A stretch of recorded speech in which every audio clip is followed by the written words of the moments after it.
আসসালামু আলাইকুম ভিউয়ার্স, জুম্মা মোবারক। আমি ইয়াসমিন আহমেদ বলছি।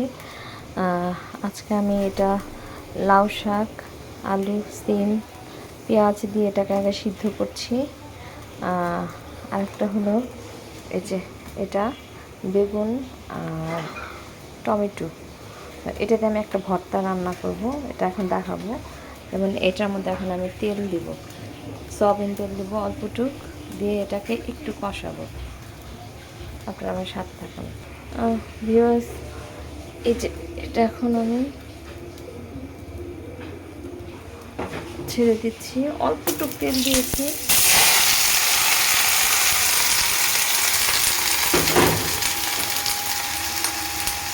এটা অল্পটুক তেল দিয়েছি। এখন এটাতে আমি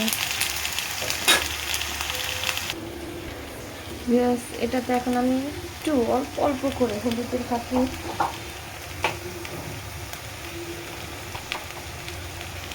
এই যে মরিচের ফাঁকি,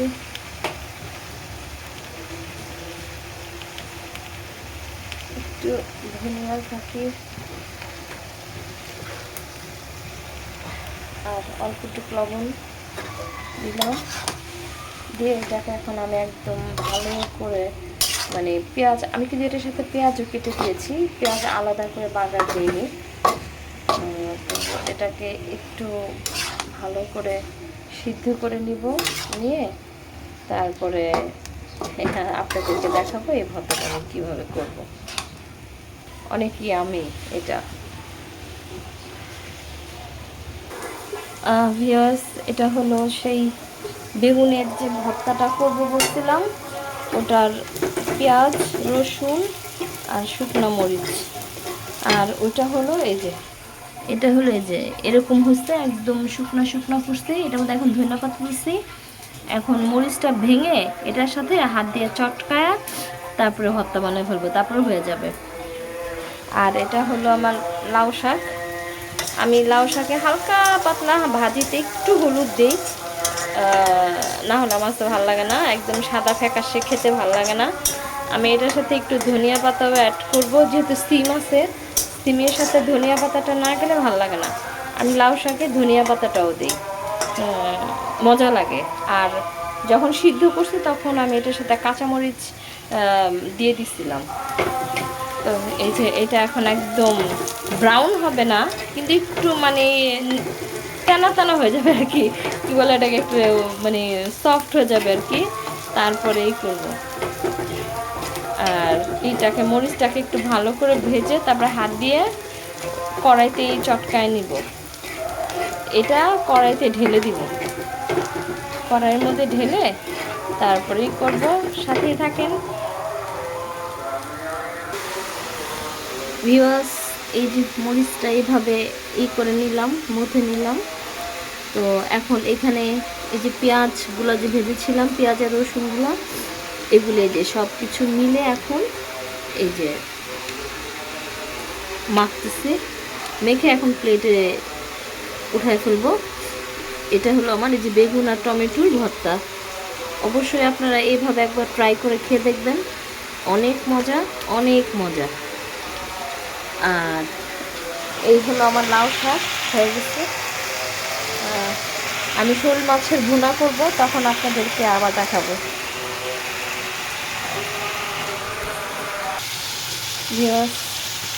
এটা শোল মাছের ভুনা করছি, পেঁয়াজ, এটাতে আমি তেমন কোনো মশলা দিব না, এই স্বাভাবিক হলুদের ফাঁকি, মরিচের ফাঁকি, ধনিয়ার ফাঁকি, বাস। এই আমার এই ভুনাগুলো আমি এভাবেই করি। যখন বড় রুই মাছ বা বড় আইস আনা হয় তখন হয়তো এভাবেও করি, আবার একটুখানি আদা রসুন জিরা ফাঁকি নামানোর আগে টমেটো দিয়ে করি। আর এরকম শোল মাছের ভুনাটা এইভাবেই করি। আর আমি খুব পেঁয়াজটা খুব মিহি করে করি, মানে পেঁয়াজটা আমি আমার নিজের হাতে কাটতে পছন্দ করি মাছ ভুনার।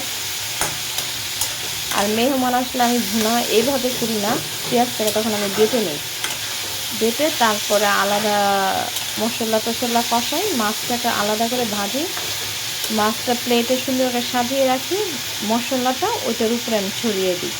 আর যখন গেস্ট আসে তখন আমি ওইভাবে করি, বড় মাছটা এভাবে করি।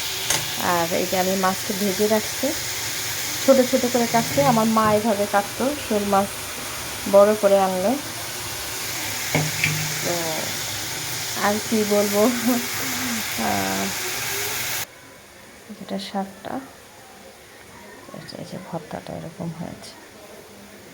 আর এই যে টমেটো ডাল রান্না করছি, টমেটো দিয়ে, দেশি টমেটো দিয়ে টক করে বেশি করে দিয়ে টমেটো দিয়ে ডাল রান্না করছি। আমি শুধু এটা পেঁয়াজ দিয়েই বাগার দেবো, আমি রসুন ইউজ করি না ডালে। সময় তো করি, সময় তো করি না, মানে বেশিরভাগই না করি না। পেঁয়াজ আমি এখন অল্প অল্প করে, এই যে অল্প একটু হলুদের থাকি, বেশি দিব না,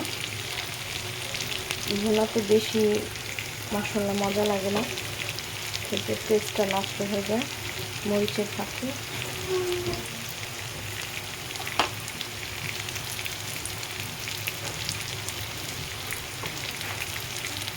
সরি ধনিয়ার ভাতটা ওইদিকে কিছুটা দিচ্ছিলাম। বাস, এই এখন একটু পানি ঢেলে দেবো, পানি ঢেলে দিয়ে তারপরে মাছগুলো দিয়ে দিব, হালকা একটু পানি দেবো, বেশি না। পেঁয়াজগুলো ভাজাতে নরম হয়ে গেছে, যদি বেশি পানি দিয়ে ফেলে তাহলে হয়ে যাবে, মানে পেঁয়াজটা একদম গলে গলে যাবে, খেতে মজা লাগবে না। তো পেঁয়াজ, আল্লাহ হাফেজ। এই যে আমার শোল মাছের ভুনাটা, আর এই যে ডালটা হয়ে গেছে, এই যে আজকের আমার রান্না। আল্লাহ হাফেজ।